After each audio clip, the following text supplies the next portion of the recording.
제가 읽겠습니다. 28절부터 32절 말씀입니다. 제가 읽겠습니다. 그러나 너희 생각에는 어떠하냐? 어떤 사람에게 두 아들이 있는데 맏아들에게 가서 이르되 얘 오늘 포도원에 가서 일하라 하니 대답하여 이르되 아버지 가겠나이다 하더니 가지 아니하고 둘째 아들에게 가서 또 그와 같이 말하니 대답하여 이르되 실소이다 하였다가 그 후에 뉘우치고 갔으니 그들 중에 누가 아버지의 뜻대로 하였느냐? 이르되 둘째 아들이니이다.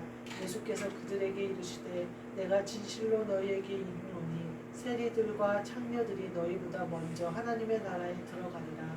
요한이 의의 도로 너희에게 왔거늘 너희는 그를 믿지 아니하였으되 세리와 창녀는 믿었으며 너희는 이것을 보고도 끝내 뉘우쳐 믿지 아니하였도다. 아멘. 오늘 말씀은 뉘우치고 갔으니 라는 말씀으로 함께 은혜를 나누고 합니다. 뉘우치고 갔으니 30절 말씀 마지막에 뉘우치고 갔으니 라고 나오죠.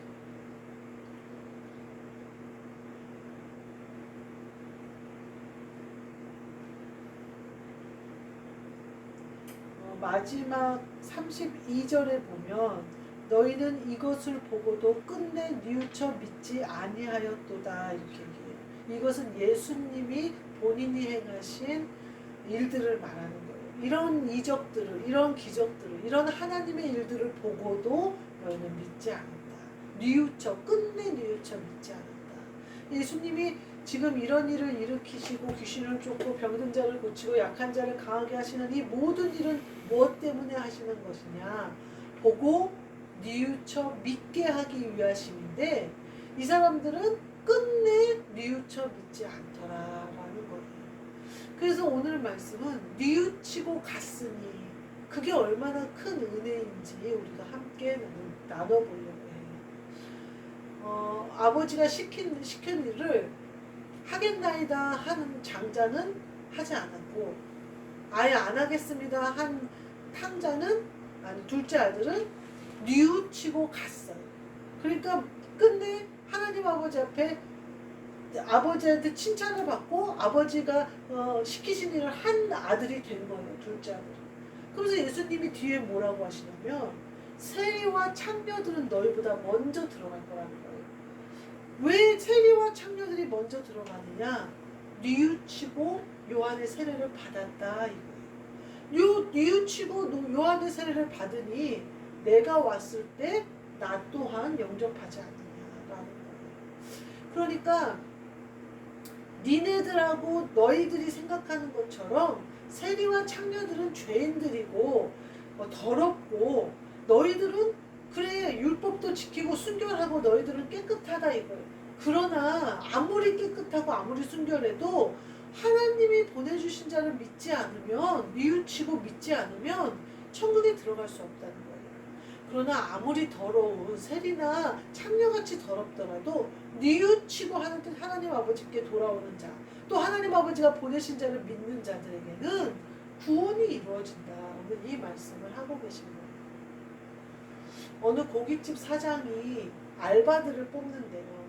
근데 알바들을 뽑는데 처음에 고깃집을 차린 다음에 알바생을 뽑으면 이렇게 막 문신한 애들이 온대요. 또 이렇게 막 귀에 피어싱 같은 거를 한 친구들이 온대요. 근데 이제 그 고깃집을 하는 사장의 딸이 글을 올린 거예요. 자기 부모님들이 굉장히 고지식하대요. 그러니까 알바생들 중에 막 문신을 한다거나 피어싱을 한 친구들은 안 뽑았대요. 그리고 성실하고 얌전하고 그럴 것 같은 친구들을 뽑았다는 거예요. 근데 나중에 겪어보니까 일을 알아서 하고 눈치껏 하고 척척척 하는 친구들이 오히려 문신을 하고 피어싱을 한 친구들이 빠릿빠릿하더라는 거예요. 근데 착하고 순진하고 말 잘 들을 것 같은 친구들은 말은 잘 듣는데요.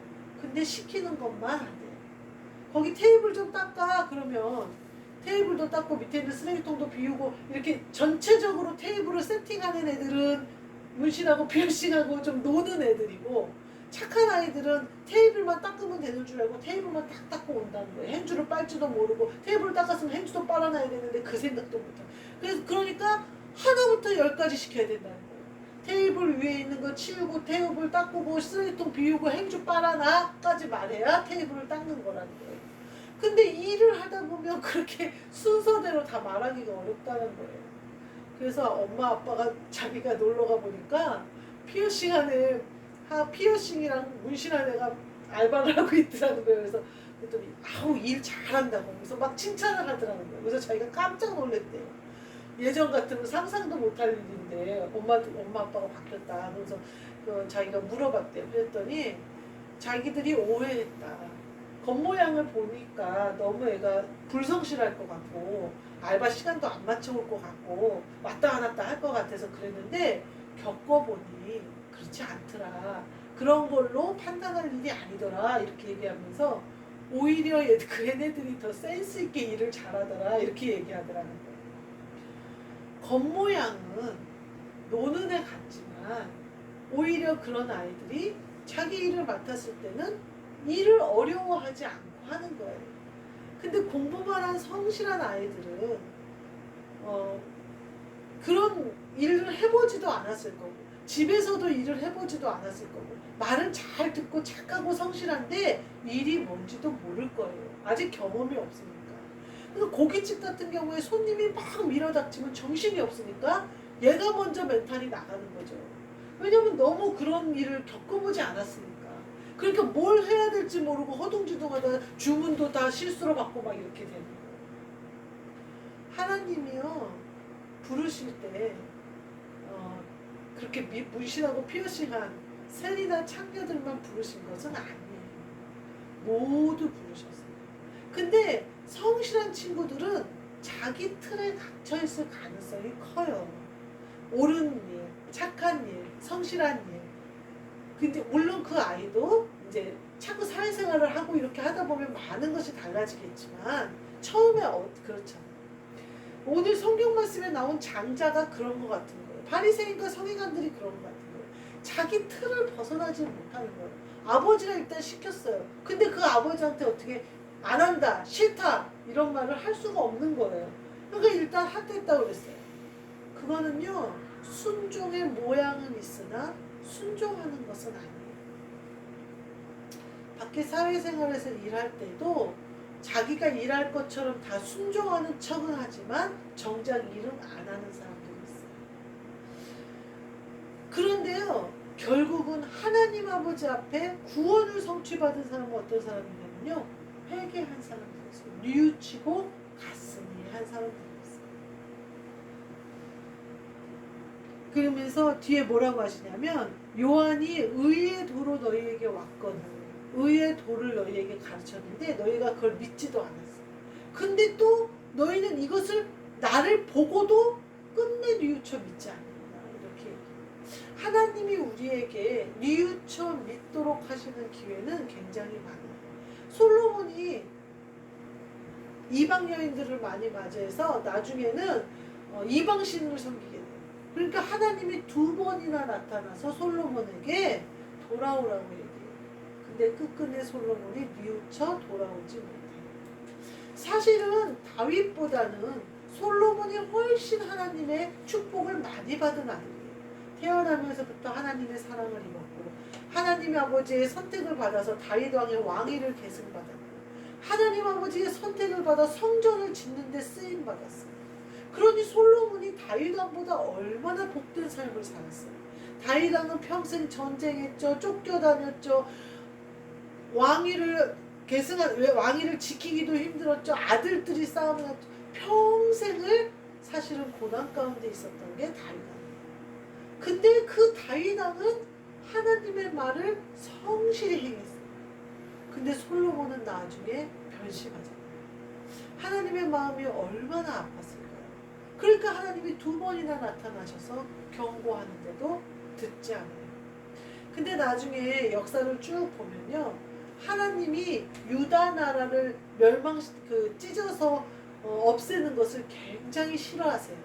누구 때문에 싫어하셨어요? 다윗 왕 때문에 싫어하셨어요. 그러니까 하나님의 마음은 누구에게 가 있는 거예요? 다윗 왕에게 가 있는 거예요. 우리가 이 땅에서 고난을 당하는 것은 결국 내가 하나님의 마음에 들게 되는 지름길이 되는 거예요. 그리고 결국 하나님 앞에 갔을 때 하나님의 마음이 내 마음에 있는 거예요. 솔로몬 같은 영광을 누리고 마지막까지 하나님을 잘 섬겼으면 좋겠지만 그게 아니라면 고난이 유익이 되는 것을 기억해야 돼요. 하나님이 사랑한 자도 솔로몬이요, 성전을 세움을 받은 그 성전을 받은 것도 솔로몬이요, 왕위를 준 것도 솔로몬이지만 하나님이 솔로몬 때문에 유다 나라 망하게 하는 걸 싫어하신 게 아니라 다윗 때문에 싫어하셨어요. 하나님이 누구를 기뻐하신 거예요? 마지막까지 하나님의 종으로 있는 다윗 왕을 기뻐하셨어요. 마지막까지 하나님 섬기기를 하나님과 마음을 합하여 간 다윗을 기억하셨어요. 그러니까요, 우리가 기억해야 돼요. 하나님이 먼저 우리를 사랑하셨지만 우리가 계속해서 하나님의 사랑에 겸손함으로 응답해야 된다. 그래서 혹시 내가 교만해서 하나님 아버지가 명령하셨는데 나 그건 너무 창피해서 못할 것 같아요 라고 했을지라도 뉘우치고 가고, 또 내가 그건 너무 힘들어서 못할 것 같아요 그래도 뉘우치고 가야 돼요.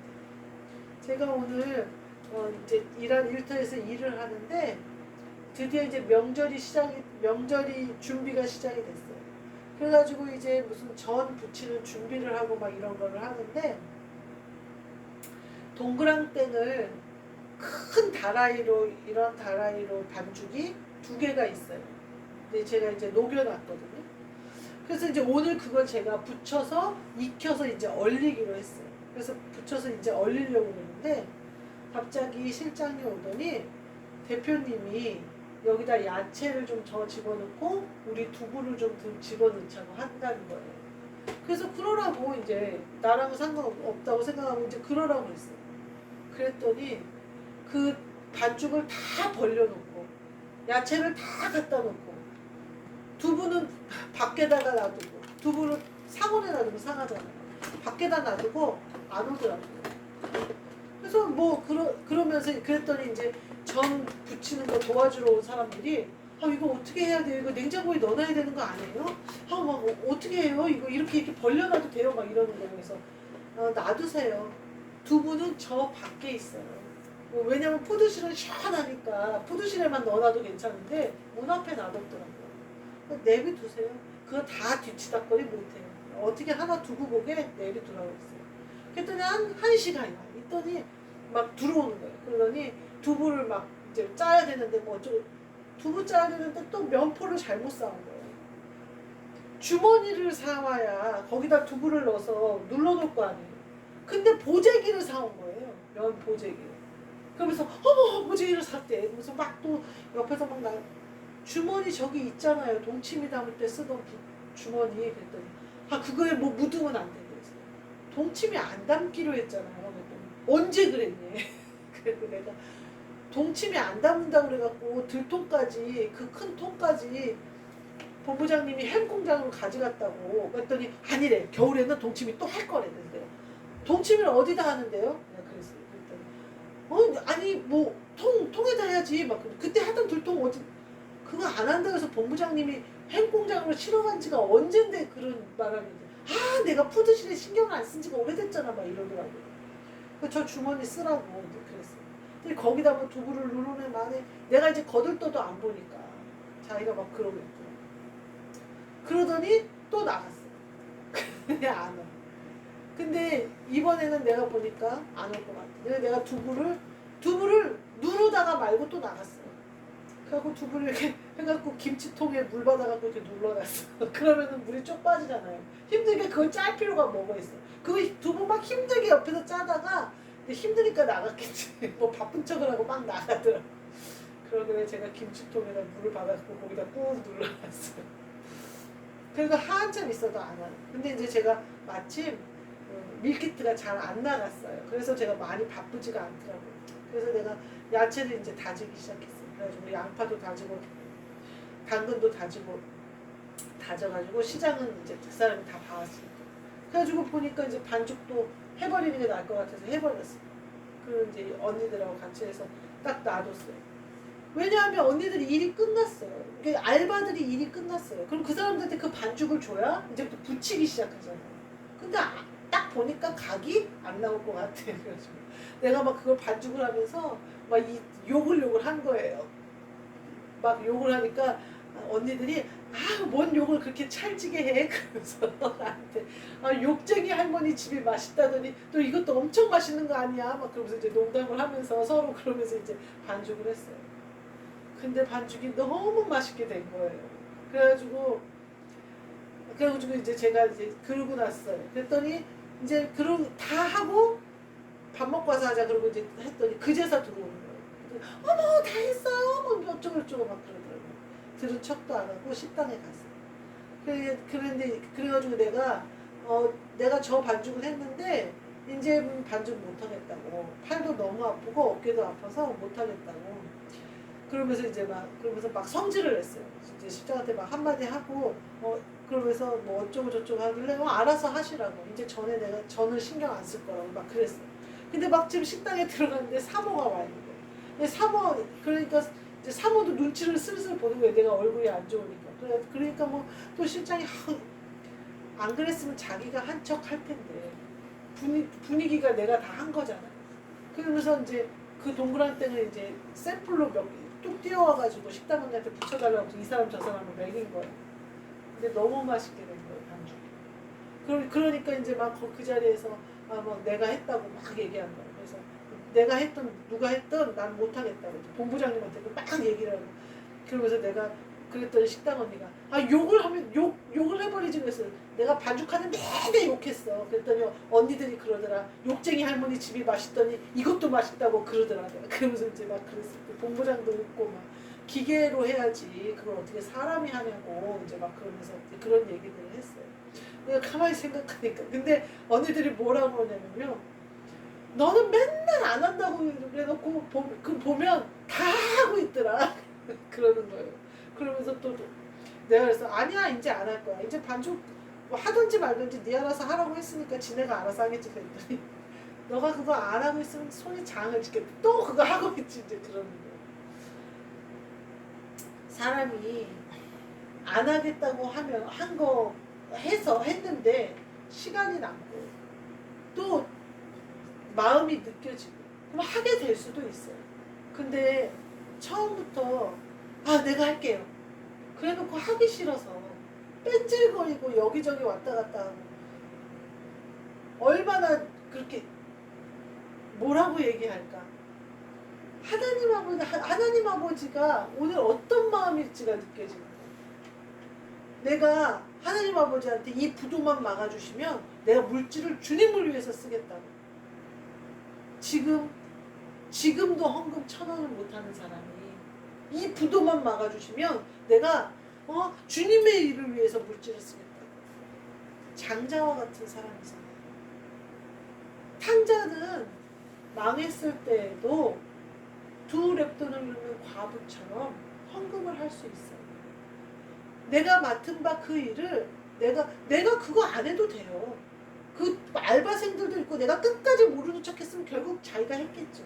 근데 알바생들이 손 놓고 있는데 뭘 어떻게 해야 될지도 모르고 당황하면서 막 그러고 있는데 어떻게 그거를 막 그 사람들에게 야채 다지라고 하면 하루 종일 다질 거예요. 왜냐하면 그 사람들은 칼질을 안 해봤으니까. 그런데 그렇게 할 수는 없잖아요. 하나님이 제가 좀 모질해요. 내가 좀 부족해요. 근데 걔한테 맡겼어요. 어떻게든 해보는 거예요. 그 욕을 하든지 여기 둘째 아들처럼 못 가요. 팔 아파 죽겠어요. 해도 하는 거예요. 내가 하나님 아버지가 내게 맡겨주신 일은요, 사실은요, 내가 보기에는 못할 것 같은 일들이 더 많아요. 자존심 상해서 못할 것 같은 일, 힘들어서 못할 것 같은 일, 내가 그런 일을 해보지 않아서 못할 것 같은 일이 많아요. 근데 그 일을 할 수 있는 힘은 하나님이 주세요. 그러니까 일단 시작하면 되는데 안 하는 거예요. 뺀질거리고 게으르고 나태해서 안 하는 거예요. 하면 아, 내가 본부장님한테 그랬다니까요. 맛있게 돼서 더 성질 난다니까요. 더 신경질이 난다니까. 내가 그랬더니 본부장님이 막 웃겨 죽겠다는 거예요. 맛없게 됐어야 되는데 맛있게 돼가지고 내가 아주 더 열받는다고 했더니 이거 대표님은 이거 레시피가 어떻게 되냐. 안 알려줘요. 나만 알고 있을 거예요. 막 죽겠다고 웃고 난리가 났지. 하게 되는 거예요. 주인의 마음이 맛있을 거 뻔히 아는데 그거 하게 되는 거예요. 하나님 아버지가 내가 할 수 있으니까 그 일 하라고 하신 거예요. 포도원 가서 일 좀 해라 하신 거예요. 내가 장가 간 줄 알아요, 하나님. 근데 네가 포도원에 가면 아내를 더 기쁘게 할 수 있는 일이 있다는 거예요. 근데 내 생각엔 어때요? 나 장가 갔는데 무슨 일을 시켜요? 이러잖아요. 하나님의 계획이 내 계획보다 훨씬 더 나에게 좋아요. 그러니까 뉘우치고 가면 돼요. 내가 하나님한테 못 가요. 나 장가 갔어. 나 못 가요. 나 창피해서 못 가요. 뉘우치고 가면 돼요. 그렇게 뉘우치고 가면 창피한 일 안 생겨요. 그렇게 뉘우치고 가면 내가 오히려 내 가정을 잘 지킬 수 있게 돼요. 내가 오히려 뉘우치고 가면 내가 풍족함이 와요. 제가 그걸 했잖아요. 그 동그란땡을 했잖아요. 내가 왜 안 하려고 그랬냐면요. 실장이 내가 해놓으면 지가 한 것처럼 얘기를 하고 다니니까 안 하려고 했어요. 내가 한 것을 지가 낚고채니까 그럼 네가 해야지 라고 생각했어요. 근데 상황과 환경을 보니까 안 되겠다. 내가 가야겠다고 한 거예요. 근데 상황이 어떻게 바뀌냐면 두부부터 처음부터 끝까지 내가 한 게 다 된 거예요. 실장이 오더니 두부를 이렇게 눌러놓으면 되는구나 이러더라고요. 일을 요령 있게 해야죠. 요령 있게. 그래도 힘이 들긴 힘이 들더라고요. 그런데 제가 계속 막 뭐라고 했어요. 그거를 어떻게 사람 손으로 하냐. 기계로 하는데 그때 본부장님이 베이커리에 가서 반죽기에다 가서 넣어서 돌려버리지 그랬는데 베이커리가 수제비 반죽도 안 해주는데 무슨 고기를 들고 가서 반죽기에다가 반죽을 넣냐고 내가 이제 그러고 말았는데 하나님 아버지가요. 우리가 일하잖아요. 내가 한 일로 인정해 주세요. 내가 뉘우치고 가기만 하면요. 내가 그 전에 못 간다고 했던 걸 싹 지워버리신다 이 말이에요. 그 사람이 내 영광을 뺏어가지 못했잖아요. 내가 세움을 받았잖아요. 대표가 푸드실까지 와가지고 그걸 먹어보고 대표는 손님 와가지고 점심시간에 없었거든요. 근데 어떻게 전 냄새가 나니까 와가지고 먹어보고 윤 실장님한테 대표 그거 레시피가 어떻게 되냐고 물어봤대잖아요. 레시피는 절대 안 알려준다고 그랬어요. 결국은 내가 올라가잖아요. 하나님이 우리에게 뉘우치고 돌아오게 예수님이 뉘우치고 오게 하시는 이유가 뭐예요? 구원받게 하려고 그러시는 거예요. 죄 씻어주시려고 그러는 거잖아요. 우리는 하나님 아버지의 어떠한 명령이든지 간에 뉘우치고 가야 돼요. 내가 할 일이라면 지혜롭게 해야 돼요. 그리고 그 일은 결국 내게 유익이 돼요. 내가 손해보는 것 같고 내가 뭐 이렇게 그런 것 같지만 결국 내게 유익이에요. 내게 가장 좋은 것을 주시려고 오라고 하신 거예요. 우리 순종하시고 또 혹 내가 하나님 아버지의 마음에 합하지 못한 말을 했을지라도 뉘우치고 가는 그래서 행하셔서 구원도 받으시고 예배해 놓은 상급도 받으시고 그곳에서 하나님 아버지와 한마음이 되는 은혜도 누리시고 저와 여러분이 되시기를 주님의 이름으로 축복합니다. 기도하겠습니다. 하나님 감사합니다. 오늘 우리와 우리 안에 은혜로 임하여 주사 위로해 주시고 씻어 주시고 함께해 주시니 감사합니다. 하나님 아버지의 명령을 잘 듣고 순종하게 하시며 혹시 그 마음을 헤아리지 못했다면 뉘우치고 가서 하나님 아버지의 마음에 합한 자 되는 우리 모두 되게 하여 주옵소서. 하나님 아버지가 우리를 사랑하신 것처럼 우리도 마음을 활짝 열어 하나님 아버지를 앙망하는 우리 모두 되게 하여 주옵소서. 우리가 그렇게 하나님 아버지를 앙망한다면 하나님 아버지의 명령이 우리에게 가장 좋은 것임을 알고 행하는 그 믿음을 소유할 수 있는 줄 믿사오니 그 뜻대로 행하는 우리가 되게 하여 주옵소서. 예수 그리스도의 이름으로 기도하옵나이다. 아멘. 하늘에 계신 우리 아버지여, 이름이 거룩히 여김을 받으시오며 나라가 임하시오며 뜻이 하늘에서 이루어진 것 같이 땅에서도 이루어지이다. 오늘 우리에게 일용할 양식을 주시옵고 우리가 우리에게 죄 지은 자를 사하여 준 것 같이 우리 죄를 사하여 주시옵고 우리를 시험에 들게 하지 마시옵고 강한 악에서 구하시옵소서. 나라와 권세와 영광이 아버지께 영원히 있사옵나이다. 아멘.